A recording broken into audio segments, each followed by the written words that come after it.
Bonjour à tous, je m'appelle Julie, je travaille pour le Centre de culture scientifique et aujourd'hui je vous propose de faire de l'hydrolyse de l'eau.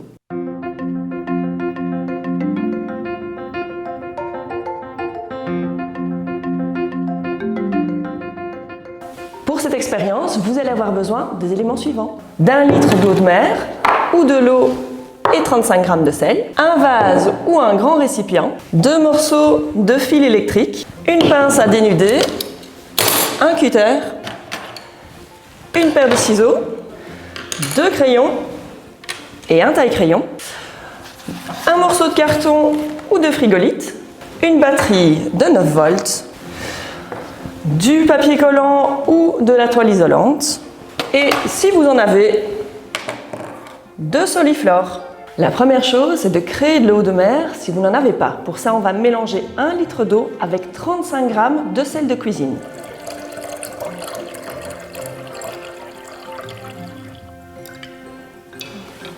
Et donc ici, il faut bien dissoudre le sel,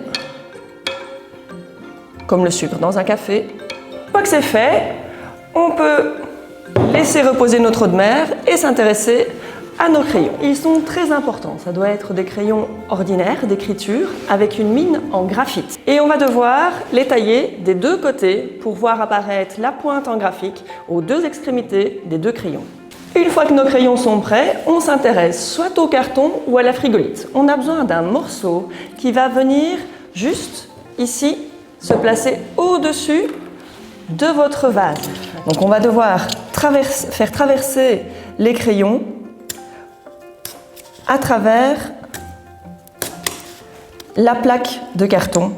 Et il faut faire donc 2 trous, d'accord, 2 encoches qui sont séparés d'environ 3 ou 4 cm, d'accord, pour faire passer le crayon à travers. Et alors on a 2 tiers du crayon de ce côté-ci et 1 tiers de ce côté-là. On fait la même chose avec l'autre. Étape suivante, les fils électriques. Vous avez besoin de 2 morceaux d'environ 20 cm avec les extrémités dénudées. Pour ça, vous avez besoin d'une pince. On vient simplement mettre ici dans la pince, serrer un petit peu, tourner, et puis on tire pour obtenir la partie dénudée. Maintenant que nos extrémités sont dénudées, on va devoir enrouler une extrémité sur une des mines de crayon. D'accord ? Donc c'est un fil pour un crayon. Alors n'hésitez pas à vous faire aider par un adulte. L'idée c'est que ce soit vraiment bien serré contre la mine de graphite. D'accord ? Bien serré pour qu'il y ait une bonne connexion entre le fil et la mine. Et pour éviter que ça ne s'en aille, on utilise soit du papier collant, soit du tape isolant pour maintenir le fil sur la mine de crayon. Même chose de l'autre côté avec le deuxième fil. Une fois que notre système est attaché au niveau des crayons, on va venir attacher les 2 autres extrémités aux bornes de ma pile. Donc un fil par borne. Une fois que tout notre montage est fait, on peut plonger notre système et observer ce qui se passe au niveau de nos crayons. Ce qu'on peut observer, c'est qu'au niveau des pointes de mes 2 crayons, il y a des bulles qui se forment. Si on fait attention sur ce crayon-ci, la quantité de bulles produites est beaucoup plus importante que de l'autre côté, à l'autre crayon. Donc, les électrons voyagent depuis ma pile jusque dans l'eau à travers le fil, la mine de crayon, d'accord ? Et puis ils vont traverser l'eau pour rejoindre le deuxième crayon et revenir à ma pile. Lors de ce voyage, eh bien, il va se passer quelque chose d'un petit peu particulier au niveau de l'eau et du sel qu'on a ajouté. Alors, si vous souhaitez récupérer le gaz qui est produit au niveau des crayons, vous allez avoir besoin des soliflores. Avec ces soliflores, on va couper la partie pointue pour former une espèce de réservoir. Alors avec un soliflore, c'est déjà bien parce que ce qui nous intéresse, c'est seulement un des gaz produits par la réaction.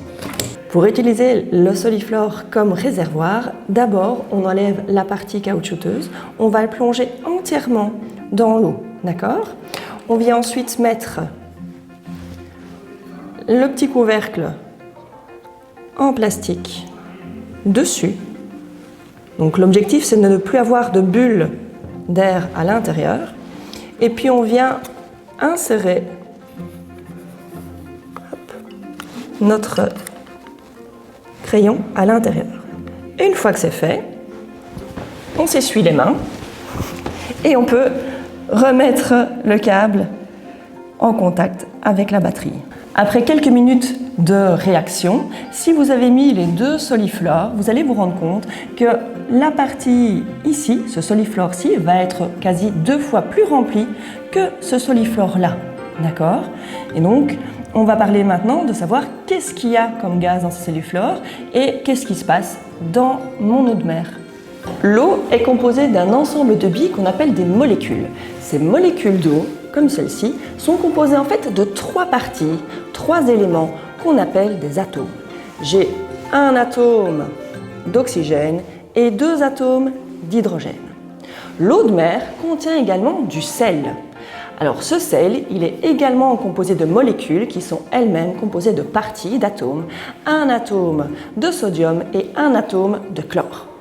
Lorsque les électrons traversent l'eau, eh bien, ils vont réagir avec les molécules et être capables de casser les liaisons entre l'oxygène et l'hydrogène, comme ceci. Lorsque les éléments se cassent, lorsque les molécules se cassent, eh bien, après, elles vont être capables de se recombiner sous une autre forme.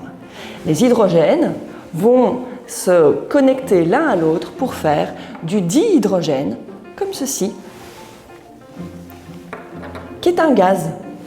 L'oxygène, des molécules d'eau, bien, va aussi se recombiner l'un avec l'autre pour former du dioxygène, qui est l'oxygène qu'on respire. Le chlore peut également faire la même chose que l'oxygène, se recombiner pour former du chlore sous forme de gaz. J'ai donc 3 types de gaz qui sont produits, mais qui ne vont pas être produits tous au même endroit.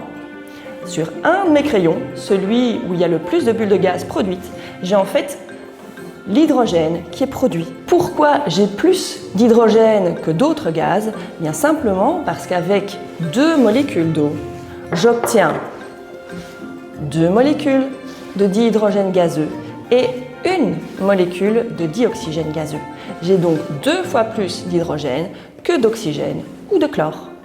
Alors, cette réaction qu'on appelle l'hydrolyse de l'eau, elle est très en vogue pour le moment et on fait beaucoup de recherches, surtout au niveau industriel, parce que l'hydrogène, c'est un carburant, notamment pour des fusées, mais également pour des trains, un catamaran ou peut-être pour nos véhicules. Alors, à l'heure actuelle, l'hydrogène formé pour les fusées, eh bien, il est formé à partir de méthane. Mais le problème du méthane, c'est que c'est un gaz pétrolier et que quand on enlève les hydrogènes, ce carbone bien, se combine avec de l'oxygène pour former du CO2 et donc c'est polluant. L'avantage de mon eau, bien, c'est que si j'utilise de l'énergie verte, mon eau ne produit pas de CO2 et donc cet hydrogène bien, est un carburant qui est totalement vert. Si vous avez essayé de collecter l'hydrogène que vous avez produit grâce à votre eau de mer, faites-y attention parce que comme tout bon carburant, bien, il peut exploser. Voilà, j'espère que cette expérience vous a plu. N'hésitez pas à la refaire pendant vos vacances et moi je vous donne rendez-vous pour une prochaine expérience.